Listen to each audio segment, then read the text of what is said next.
Kiss My Aesthetic, branding, marketing, entrepreneurship. Greetings and welcome back to the Kiss My Aesthetic podcast. I'm really excited to share today's episode with you because it's something our team's been doing a lot of lately, which is branding podcasts. So it's a little bit of an inception moment. You're on a podcast or you're listening to a podcast, listening to how a brand designer designs podcasts. But stick with me because I think that this structure is really going to make a lot of sense for you. And I think you're going to get an opportunity to understand better what our team can do in our capacity to bring your podcast to life or your podcast idea to life. So in this episode, I'm really going to break down how our process works, what we're offering so that you can get a sense of what's included, and then how the process breaks down. I really want to give you a full picture of podcast production and kind of pull back the curtain and show you behind the scenes on what we're currently offering for clients. And stay tuned because we have 3 podcast shows that our team is going to be producing here this summer, and we can't wait to get them off the ground. So I'm going to go ahead and dive into our Basecamp project folder for podcasting and really kind of talk you through how we've set up this scope of work. So as we know, podcasting is one of the best places for busy entrepreneurs to get what they know out there, right? Your biggest asset when you're a business owner is your time. And the best way to make the most of your time is to create long form content. What I mean by long form content is something that's obviously long form, but is coming straight from you, straight from the business owner. No one knows your business like you do. So creating an opportunity to let people in on the how, the why, the what, the who you are in podcast format gives you long source material to then create shorter content out of. You've watched me do this now for almost 3 years with my podcast. I'll record a podcast episode. I will also record it on video. I'll cut that video down, make it to TikToks, make it into Reels, use it on my socials, use it in my onboarding process. I talk about this a lot, and use it as a new client acquisition tool. It's a really great opportunity to let people hear how you think, because that's really what's going to seal the deal with them wanting to work with you or them wanting to buy your product, right? It's not enough now to just say, look at my finished shiny project or shiny product, right? With this super glossy photo on Instagram.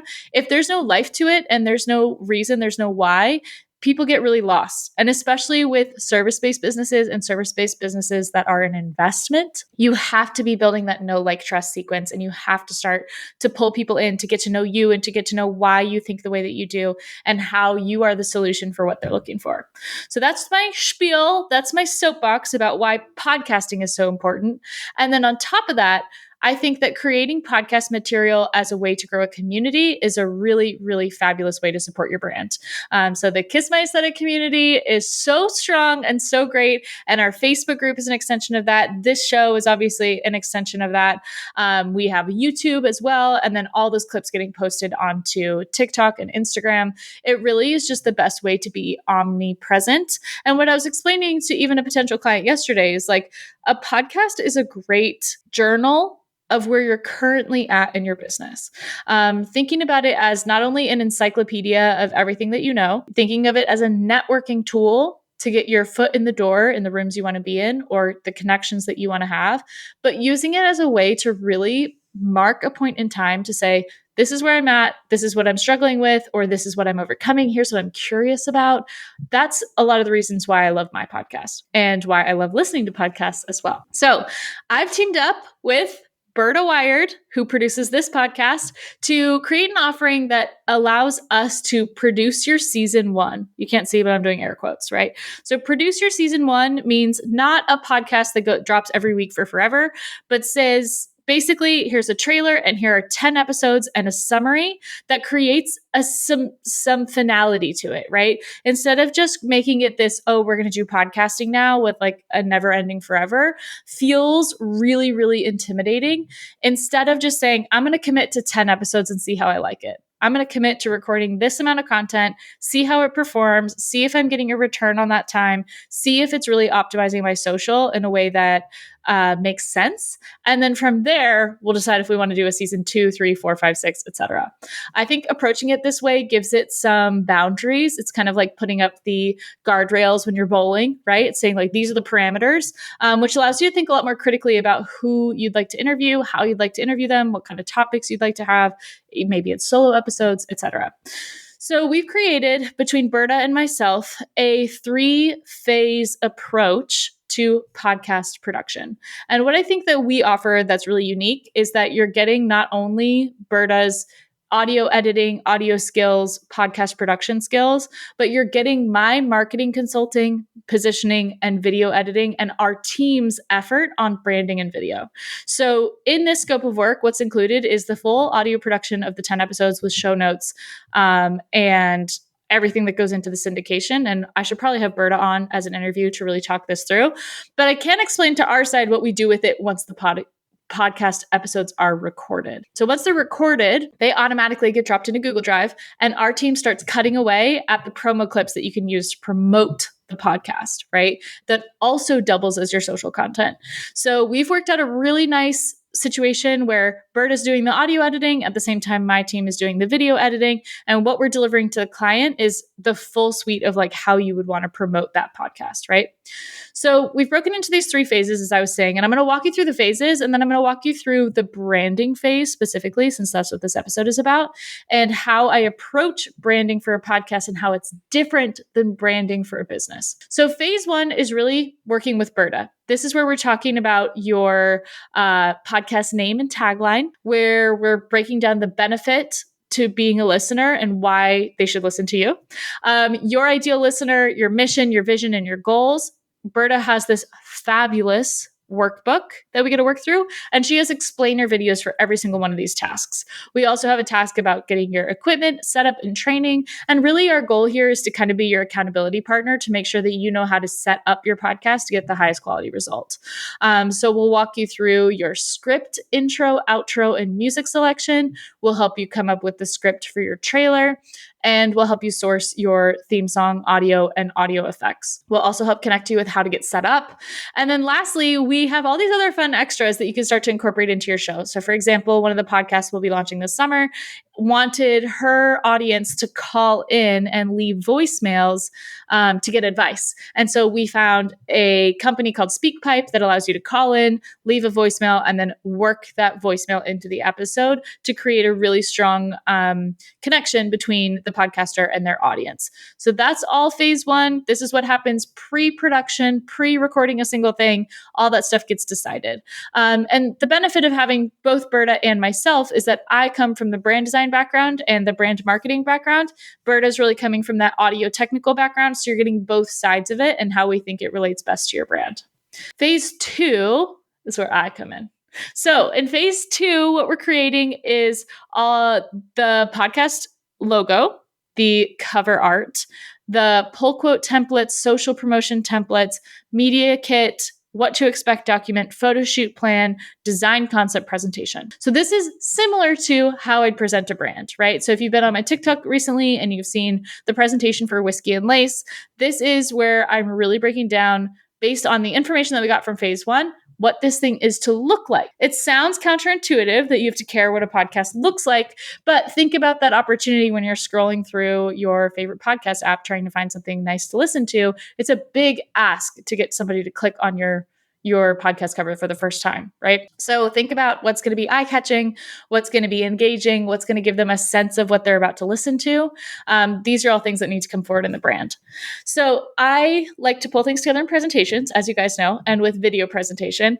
And I'm going to roll through now one of the examples I just did and how I'm thinking about what the podcast is going to sound like to inform what the marketing should look like. Right? So the example here is Whiskey and Lace podcast. Luckily for me, Whiskey and Lace is Erica Alta's personal brand.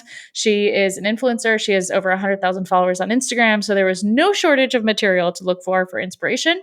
She also has a really clear color palette and design aesthetic. So being able to kind of hinge on that made a lot of sense. The name itself, Whiskey and Lace, being a little bit rough and tumble, but still girly. And then the subject matter that we discussed is really about telling these real life stories in a funny, like you're sitting and having happy hour with someone and being able to get that connection to her. That's an extension of who she already is on social media, right? So that's first and foremost a great person to start a podcast because her audience, number one, is asking for it.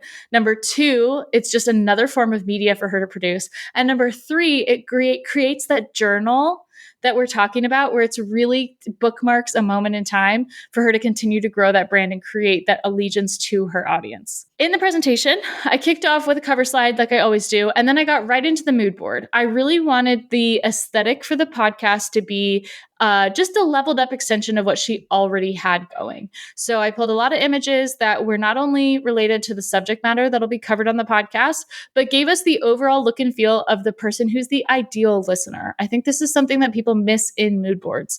A mood board shouldn't just be pictures of whatever the product or service is. You should really be centering the who of the mood board. So in this case, like who's the listener, right? Who is the person that is going to be enjoying this content? And how do we make sure that they are visually represented in the marketing collateral? So same thing for if you're doing a mood board for a dog food company, all of your images should not be dog food. Right? It needs to have variety. It needs to show character. It needs to show the visuals to really make a map for the person who is the ideal client can see it and be like, that is so me, sold, right? So that's something to think about when you're creating your mood boards. After the mood board, we get the color palette. So the mood board should really inform where you're driving the color palette because your colors should be pulled from your imagery. That's what's going to give you a really consistent look and feel. It's going to create a lot of continuity between your photography and your graphics. So in the color palette phase, we're pulling up these like really nice neutrals, like more like maroon, Pinot Noir color. We've got blush, sky, Mike. I always like to name them things that are related to the brand. I think that really helps seal the deal. So that's the color palette. Then we get into the actual podcast logo, right? So a podcast logo is kind of, it's not a misnomer, but it's not a logo in a business sense, right? A podcast logo is something that you might see, you're definitely going to see on the cover of the podcast, but you might also see on merch, right? You might also see on social collateral. You might also see in different instances on the website. So creating a logo just specifically for the podcast in a way that pulls up the characteristics of the content is really important. So when I'm designing a podcast logo, I really want to think about what kind of fonts, styles, and colors are going to have the same feeling as the content of the episode. So if you're producing a really scientific, really well-produced, highly intellectual podcast, you're not going to go for like a crazy off the walls font. You're going to go for something really clean. You're going to go for like a Helvetica. You're going to go for like an NPR vibe. You see here already, my tone went way down. It's like your voice is down here when we're talking about things that are serious. If you're going to be fun and crazy and goofy and have cuss words and do all these things that are going to be my series going off. Hold on. If you're going to have kind of a podcast that's a little bit more off the walls, right? Think about how you can incorporate that in the branding. So what we've done for Whiskey and Lace, for example, and you can see this on my TikTok, on my Instagram, is paired this font that's really kind of bold and in your face in big letters and tall, and also funky. It has some different letter characteristics with something that's a little more swirly, loosey-goosey. So with the ampersand, kind of interlacing it into the letters, lacing, literally, interlace, whiskey and lace, gives you that feeling of it not being so serious, and it also still saying feminine, right? So there's a masculine feminine play here, there's contrast, and then we added the tagline with Erica Altis underneath as a way to really show the legitimacy that this is coming from Erica. So that's the podcast logo. Then you wouldn't think it, but you are going to need a font system. And this is why you need a font system to promote your podcast. You want to make sure that when people see the graphics for the podcast, that they know that it's for that show, right? So for me, that's using yellow and red, which are the Kiss My Aesthetic colors. That means using consistent fonts with CapCut with the video edit. So again, remember, like when these clients are recording these episodes, our team is also creating the videos that promote the episodes. So having consistent font styling on those are almost more important than the logo. I wouldn't recommend putting your logo on your podcast clip. I would recommend using the same font, the same color palette, the same effects, the same editing style to create that consistency with your audience so that when they see your stuff come up, it's like integrated into part of the content, right? It's just as recognizable as seeing your face. You want your fonts, your colors, your styles to be just as recognizable, just as branded as actually seeing somebody talking to you face to camera, right? So fonts, very important. Then the next slide of this presentation is the cover art. We really wanted to explore two options. Typically, you'll see with cover art, especially for an influencer-based podcast, is they have their headshot and then they have the name of the show. This is exactly what my podcast cover looks like, right? There is that trust, that audience trust of seeing eyeballs in a cover.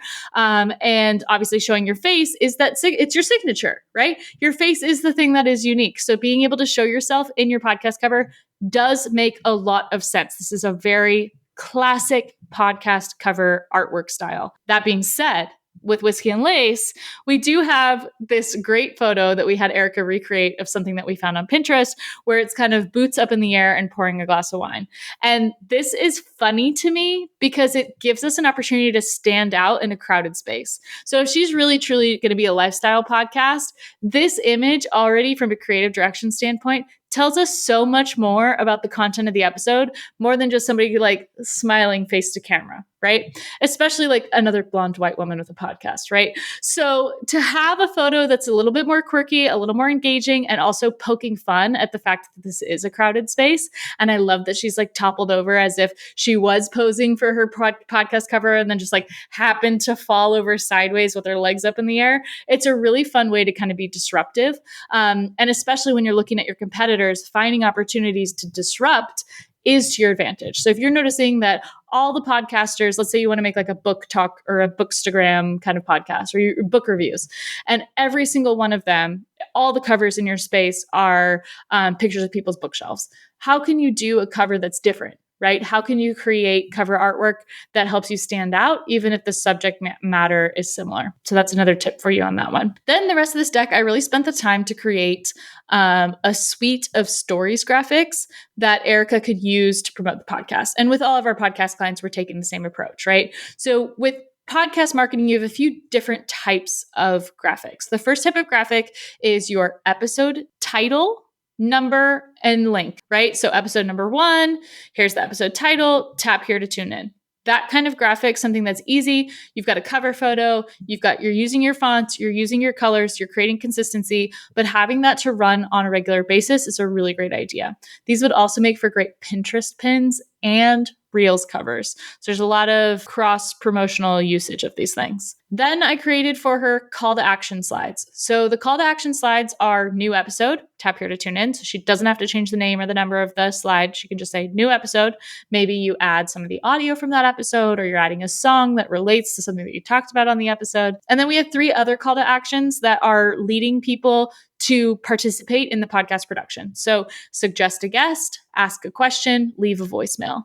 The voicemail one is going to link out to that voicemail program that we found, but the other 2 are just Instagram question stickers. And doing this on a regular basis is a great idea because you can let your audience inform the type of content that you want to make. For example, this whole podcast episode is originating based on the fact that I posted in the Facebook group, what solo episodes do you want to hear from me? And someone said, branding a podcast. Lovely. No problem. Can totally deliver on that promise and tell you what's included. After that, we have episode graphics that are kind of episode promotional / brand building. And what I mean by that is opportunities to show the podcast branding, maybe not direct to a specific episode, but show a summary of episodes or show a calendar of upcoming episodes. Because we're recording with our clients on like this 10 episode basis, this produce your season 1 basis, we already know what all the titles are going to be before we even drop the first episode. So we can really map out her graphics to align with that. So this graphic that we have just says upcoming episodes, episode 2, 3, 4, the titles, and then the subscribe to the show kind of call to action. And then we have 2 other versions of kind of what I call pull quotes. So little taglines, little things that you might have said in the episode that could pique someone's interest and get them excited about what the heck it is. And the more out of context or off the cuff I think these things are the better. But really, these should be styled up almost as if they are that like motivational poster that you see on Pinterest that kind of like gets you excited to figure out more what it's about. And I think pulling out those little nuggets, those little catchphrases are great things to turn into merch. So, merch is a whole other extension of a podcast that's really the branding is coming to life, right? So, think about your favorite shows, your favorite TV shows, your favorite sports teams, right? You're going to want to wear the merch of that brand as a way to signal to other people that those are your people. Essentially, what we're talking about here is the phenomenon of like wanting to feel like you're belonging to a community. So, creating opportunities for your community to buy in and wear what you got is an opportunity for not only a monetization, but community building aspect of a business. So, with merch for a podcast, some of the obvious things are like baseball caps. Like I'm wearing one now that says, "It's for my brand." And I made this hat forever ago, but that for a while was one of my catchphrases before I like caught on to bragworthy or came up with the bragworthy idea, which I really should have a hat. This is bragworthy now that I think about it. But hats are a great way to do that. I love to wear hats on my podcast because it's with the headphones over top. It just kind of keeps it all together. And it's a nice branded moment, a consistency that people can come to expect. Then other things you could do would be like shirts, bags, drinkware is really popular, but you want to source things that are going to be relevant to your audience. I think that's the biggest miss with merch is that everybody does the same 6 things, right? So everybody does the same like t-shirt, sweatshirt, beanie, baseball cap. Think about the things that are really relevant to your podcast or that would make sense for your audience. So for Erica's, for example, like sourcing a belt bag similar to the Lululemon fanny pack belt bag and doing the branding on something like that, thinking of her audience being women in their 30s and 40s. They're probably moms. They're probably listening to this podcast on the pickup or drop off from school or walking their dog or pushing a stroller. And so to have a branded fanny pack just makes a lot of sense, right? You're extending the experience of what they're listening to the thing that they're actually wearing. Same for her Stanley Cup. She's got a whole saga about the Stanley Cups. So doing a branded version of a Stanley Cup would be a really fun extension of the podcast, right? And instead of just putting the podcast logo all over everything, I'm really trying to encourage her and our other podcast clients to consider those like catchphrasey, inside jokey kind of language, that language that you have with your audience and including that on your merch. So for me, that would be bragworthy. I should probably put all over everything bragworthy, or finding Kiss My Aesthetic, ways to say Kiss My Aesthetic in different ways, and extending the merch through that experience and extending the experience of the podcast through merch. Right? You have a few different opportunities with merch, and there's ways to do it in a really cost-effective way, and then there's ways to do it that are more effort, but a little bit more engaging. So the first would be print on demand. Print on demand services mean that it doesn't get produced until someone orders. So you can set this up with sites like Redbubble, Printful, Amazon just rolled out a print on demand service, which we're going to be researching. But these are ways to kind of add your branding, produce merch, and never have to touch it, right? You don't touch it. You don't put in thank you notes. You don't put in custom branding. It's just as soon as somebody buys the thing, that's when it gets made. So that's another thing to think about, is the print on demand side. The alternative to that would be sourcing through something like Alibaba or ordering in bulk, but you're going to have to reach those minimum opening quantities, those MOQs, in order to move forward. So I just did this with some of the stuff for my birthday with the terry cloth bags, the bucket hats, and the silk scarves that I made. I had to order minimum 25, minimum 50, minimum 100 of some of these items in order to get them produced.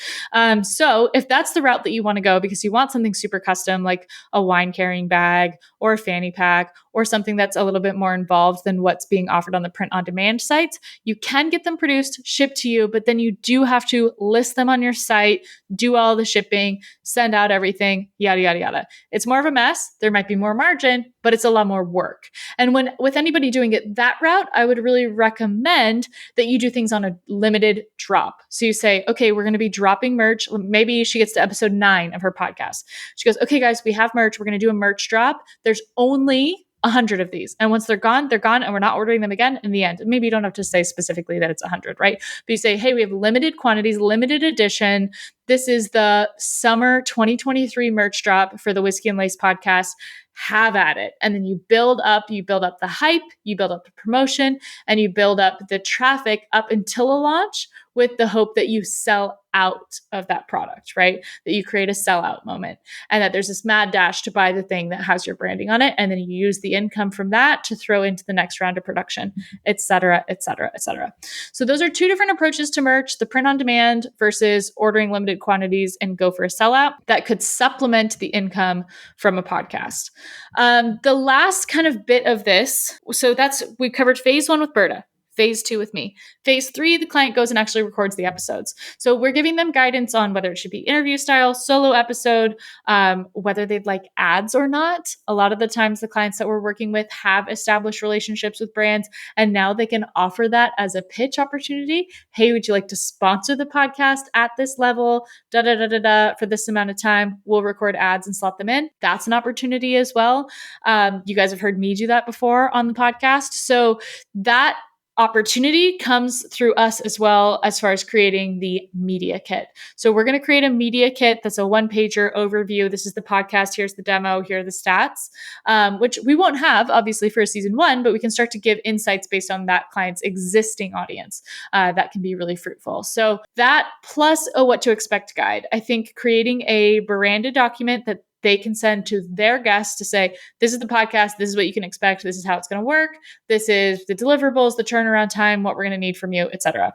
So those are the last few things on my list, at least at the time of this recording this episode, for the Whiskey and Lace podcast to really get that one off the ground, are the guest graphics, media kit, and the what to expect guide. But really, this whole scope of work for podcast production is something new for our team, but it's something we're really excited about because we think it's a huge opportunity for really busy creatives and entrepreneurs to get their time back, right? So I kind of talked about that at the top of the episode. It's the best way to optimize what you know on a consistent basis by sharing it in long form content. And speaking it is really the fastest, easiest, most efficient way to do so. So if you're a talker like I am and you find an opportunity for yourself to talk about what it is that you know and how you know and what you do, and answer people's questions, podcasting is definitely for you. And having the video content of those podcasts really just brings it to the next level. So those are all my recommendations. That's podcast branding in a nutshell. Of course, if you have any questions for us or you are looking for us to produce your podcast, we'd love to be able to help you with that. So what we're offering is produce your season 1, Michelle, aka MKW Creative Co, ex Berta from Berta Wired. This offering is for 10 total episodes plus a trailer plus a wrap up. So it really ends up being like 12 episodes, but essentially you're going to have an entirely produced season. And in that season is your great experiment of, do I like this enough to keep going? Does my audience like this? What kind of content do I want to produce? Does this save me time? Because what you're getting out of the effort of both of us is that you're just showing up to record. You show up to record and we're handling everything else from there. The full audio editing, the syndication, the video editing, the uploading, the social media content, etc. That's where we come into play. So for someone who's like, man, I've always wanted to start a podcast, but it sounds really intimidating and I don't want to take it on, reach out.